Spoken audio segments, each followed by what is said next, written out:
demander à l'Assemblée nationale l'abolition de la peine de mort en France.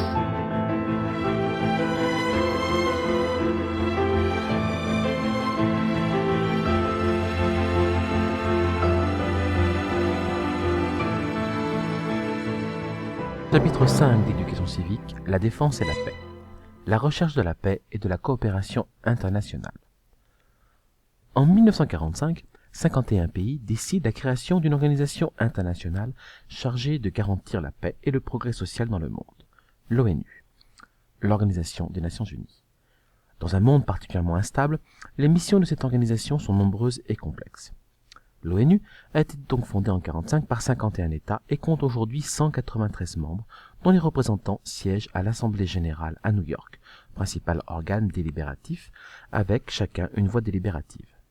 Son secrétaire général, élu depuis 2007, est un Coréen nommé Ban Ki-moon.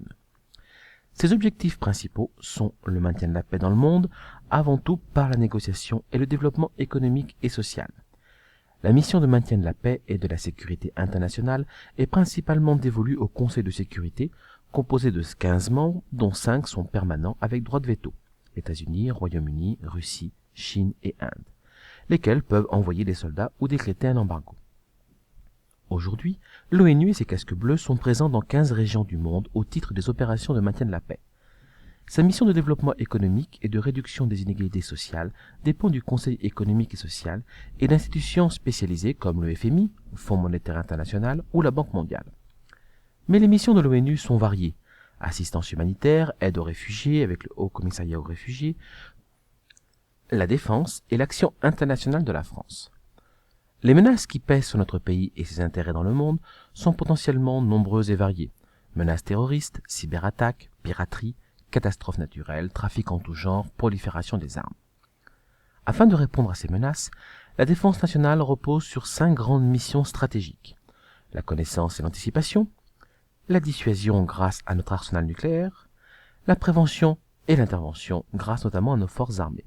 C'est le livre blanc de la défense et de la sécurité nationale de 2008 qui établit l'état des lieux de la menace et les moyens de la combattre. Les principaux acteurs sont à l'origine des décisions.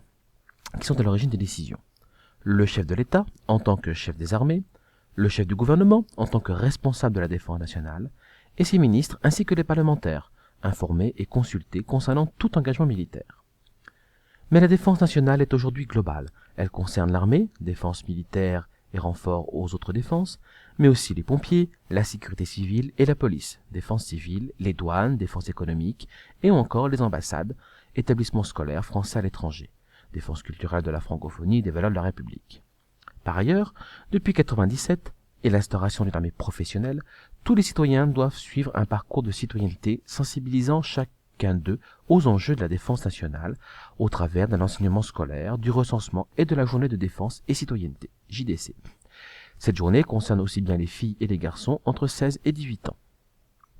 Au nom de la défense et de son territoire, de sa population et de ses ressortissants à l'étranger, la France intervient sur de multiples terrains d'action dans le monde, dans des missions de maintien de la paix, Côte d'Ivoire depuis 2004 avec l'ONU, dans des interventions armées, Mali 2013 en accord avec l'ONU, ou encore dans des opérations humanitaires comme à Haïti en 2011.